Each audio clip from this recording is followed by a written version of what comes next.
stone cold, I'm wondering why I got out of bed at all.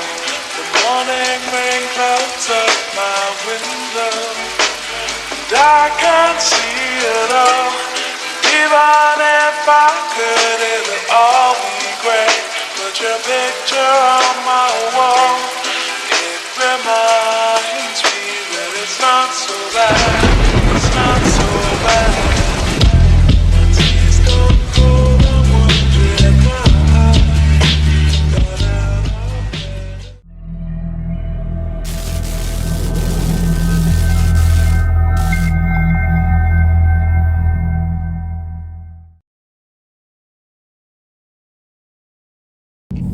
Hello, and I don't know what the sound quality is going to be like for starters because it's off my mobile inside the car.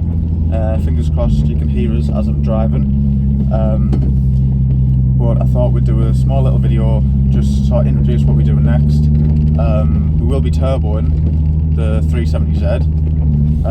If you've seen out with the video, we've done budget turbo on a Civic and everything like that. Now, the plan is to sort of do a budget turbo on this. However, this is sort of my pride and joy, so I don't want to go as cheap as I possibly can get. I am going to be using quite a few branded parts. However, I believe that the cheapest I've sort of seen on the market is like around the 10 grand mark to have them boosted. Now I think I can do it a lot cheaper than that. I reckon I can boost this for under the 5 grand mark, easy. We will be turboing this with a rear mounted turbo. I know there's loads of things if it's going to be more laggy and all the rest. Now I've looked into it a lot, and it seems that as long as you get the right turbo and the right size pipework, that there's no reason it should be any more laggy than a more conventional turbo setup. But either way, they're a bit of a fuck on to turbo these. But if you do it right, you shouldn't have the issue. Now I've seen there's other companies who do these rear-mounted turbos, and from what I hear and what I've read, that theirs aren't the best quality, all the rest. So we're not using an off-the-shelf kit. We literally are going to get it fabricated up to how we want it.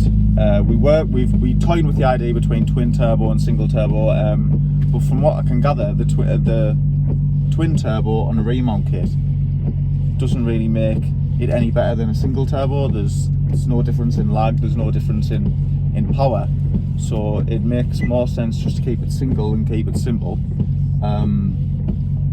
The only thing that we're just trying to work out now is how the oil return system works. From what we can gather, it needs a scavenger pump that then takes it back to the sump. The issue I've got is I don't really want to drill the block to put a return in. I'm looking for a sump spacer so I can then drill that, put aluminium fitting or a steel fitting depending on what it's made out of, and have it go back to there rather than potentially fuck the block if I mess up the threads or put something wrong. It's just not worth the risk, especially with the price of the engines of these. So that is the first thing that I am going to be hunting for, is a potential sump spacer. So if you know anyone who can provide us with a sump spacer or show us where to get a sump spacer from for the 370, then fire it away. I'm more than happy to give them the business. We are going to be using a Chinese turbo at the back, whether it's a Max Bean rods or a Pulsar, I'm not decided yet, but it is going to be Chinese. I'm not going for a Garrett or anything like that, because if anyone knows us, I hate branded turbos. The warranty and everything like that's just a load of shit, so the price tag just don't justify them. So we'll be using a Chinese turbo. We're going to be using all rated oil lines, everything like that, nothing shite. We're going to stick on the stock clutch for now. However, if people don't know about these, the slave cylinders on it, and not the slave cylinders, oh fucking hell, and it's gone. Release bearing. Dunno, there's it inside in. Yeah, it's like it's sort of like the release bearing on them. They've got the there's the slave cylinder.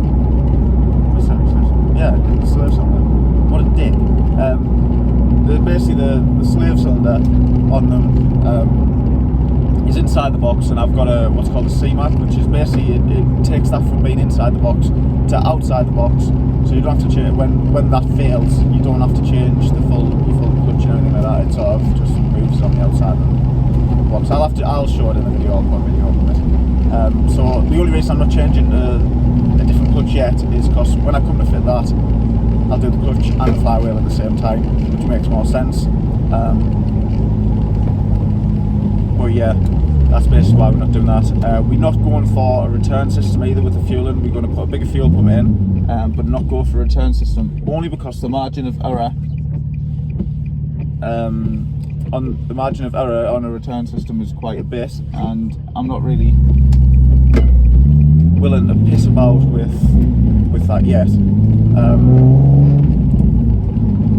I might do. Nah, we're gonna go for a 340 fuel pump, no return, and just see how we get on. If it needs a return, I'll put a return in.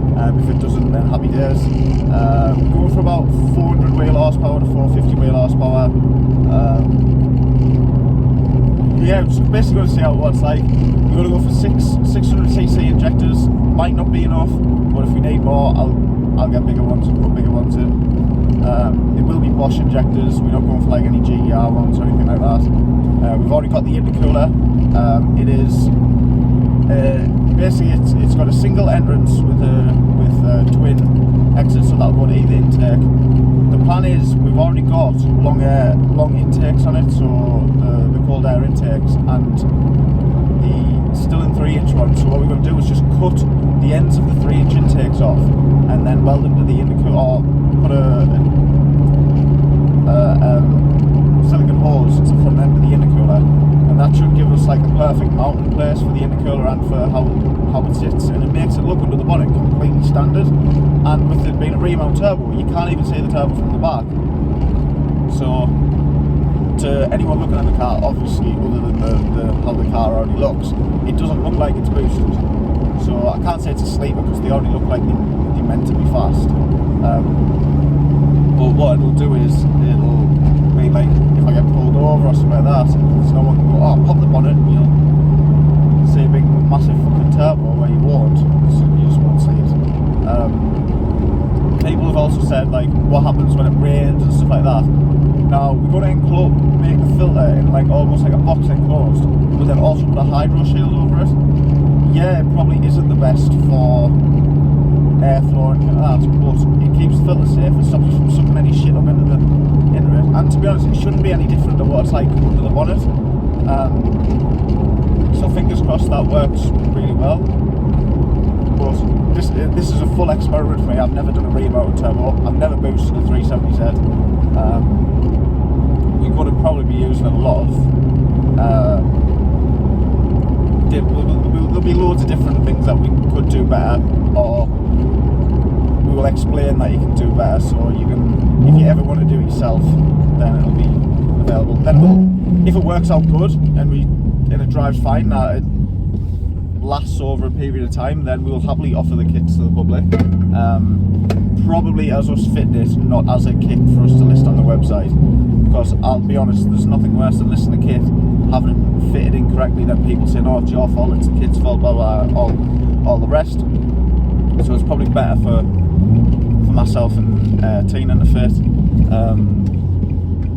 We will hopefully be getting on to AH Fabrications, who does all of our welding work, to make the back part of the exhaust, as we don't weld. He will do all of that for us, and we should hopefully in a few weeks time have a 400 to 450 horsepower 370Z. I mean, it doesn't sound much compared to the Civics, but as the car itself's a much better driving car, sticks to the road better, and it's just a nice car, so, and it could probably do with that extra bit of power, so I'll be more than happy to test it out on my own car. There's not much else really to talk about. That is the plan. We're not going anything crazy. We're not going to try and push the limit. I've already got ECU tech on the car, so when it comes to be boosted, we will go to probably the best we can find to map it. I don't know who that is yet. I'm going to speak to him, feel out a few of the tuners, see what they say, see who gives us the best advice. If people aren't willing to talk to us, then fuck you, because I'm not playing this game of we do this, so we're not going to do this for you, sort of thing. Like, if you're not willing to help, then you're a pleb, and I'm not willing to work with you. If you are willing to help, then you'll have your business all the time. Simple as that. We don't map on ECU Tech. Our tuner we normally use doesn't map on ECU Tech, so it's not something that's easy for us to go, yeah, I can sort that out. There is certain people who we also won't be using just because they already fucking proven plebs online. So yeah, that's basically where we're going with that. Hopefully, fingers crossed, it turns into a nice, good project, and I'll be happy with the car once it's done. I'll be gutted if it blows up, very gutted. Fingers crossed it won't. I don't know what the engine can take on these, I don't know what the stock clutch can take. This is a full experiment for us. There's a lot of stuff online that you can read. Not so much in the UK. A lot of the things that you read is all from America now. Obviously, we know that the Americans' figures are always different to the UK figures. Don't know if that's. I don't know why that is. Don't know if it's just different dyno accuracies and stuff like that, or what. But the plan is basically to learn everything for ourselves. We'll ask and research, but if we don't agree with something, we'll still give it a go. The principle should essentially be the same as boosting an EB3 or boosting FN2, other than longer pipe work and the scavenger pump, but that shouldn't be too much of an issue to sort out. Now, these are supposed to be quite high compression engines, which means that you don't run a lot of boost on them to make decent horsepower. From what I gather online, people are only running like 6 psi boost and making like into the like 400s, so that seems pretty good. We've also been asked about why we didn't go supercharged over turbocharged. Simple answer: it's like $7,500 to buy the kit for the superchargers, and for the gains, it's like it's a bit like there's not much point. Plus, I don't really like superchargers, if I'm honest. I prefer the turbocharged route. If something doesn't feel like it wants to rip my face off, then I'm not interested. So that's probably the main reason why I've gone turbo, or going turbo. And to be honest, we want to expand out away from Honda as well. Because although the Hondas are mint and you make stupid horsepower on the engines, they are going to become rare, especially the EP3s, because everyone's breaking them and the prices are going through the roof, so people are not really doing what they used to do, where they used to, we can just do this stuff and we've got another engine if it blows up, where now it's sort of like engines are getting expensive, the cars are getting rarer to find in good condition. So if we just keep on expanding our market and probably boosting everything we get our hands on, as you know, we've already done an MX-5, we've done the Turbo, we've done the EB3s multiple times, we've done the MX-5 multiple times actually as well. So it's just nice to move into something a little bit bigger, a little bit more challenging, I suppose, especially when it's a very niche market and there's definitely not many. In fact, I don't even know of any in the UK that are boosted, if I'm totally honest. I've asked on all the forums, no one seems to give an answer or willing to help, so I'm gathering that's because there's not very many 370s boosted. There's a lot of 350s that I've seen boosted, especially on the DE engines. So it'll be interesting. We're sort of going off there was a lad posted about his remount turbo 350, how he had his mock-up design, and obviously these are twin exhausts. So what we've got plan is the screamer pipe is going to be one of the exhausts, and then the down pipe the other, so it still keeps almost the look of just how it is now. And we're going to cut the tailpipes off the exhaust I already got, so it looks, from behind, it looks almost identical. I'm not sure yet how the vacuum side of it works. I'm not sure yet how I'll get the oil feed to the back. I'm pretty sure just a sandwich plate with the feed, just like we do on every other engine, will be probably suffice, but I'll have to test that first. I'll have to put it on, put the line all the way at the back and see if there's enough oil pressure comes out, because it might be complete shite. We will mount the turbos. At the back of these there's two hangers and they sort of like bolt into the body, or bolt into the underside of the chassis. the plan is basically to put a bar across from either one of them, and the turbo, and have two prongs coming off it, so the turbo can mount onto that, and then that means that the turbo's secure and doesn't move. So hopefully that'll work completely fine. There is a nice nice build on YouTube off a lad in America who does that with twin turbos, and I've sort of stole the idea from that. I'll put a link somewhere of his video because it's quite informative for anybody who's wanting to like look at it. So our plan is sort of to do that as well, but with a single turbo. The exhaust from the midsection, basically from the Y pipe, we're going to go it'll go into a single tube that'll go to the turbo, and we're going to cut them and make them V-bands, because what I did notice online was a lot of people having the 2-hole flanges leak, which is not ideal when you're trying to get all that exhaust gas to the turbo without it leaking. So we're going to go for like the V-bands, and hopefully that'll eliminate that. And then where the exhaust would normally split off the two, we'll be using the other side for the intercooler pipework to come back. Now we're only going to use either 2-inch or 2.25-inch intercooler pipework to go back, and that hopefully should eliminate some of the lag, especially along the pipework. Now, heat is definitely not an issue with the rear mounted turbo, and the your intake temperatures are very, very good, because obviously it's got all that pipe under the car to go back, then through the intercooler, then in the engine. So, and there's no heat in the engine bay because of the turbo being at the back. So we shouldn't have any issues in that respect.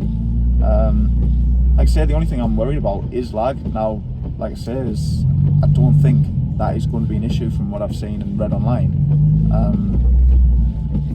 Fucking bus blocking us. So yeah, that shouldn't be an issue, but you never know. It's like I say, when you experiment on stuff, you don't know what you're going to find out.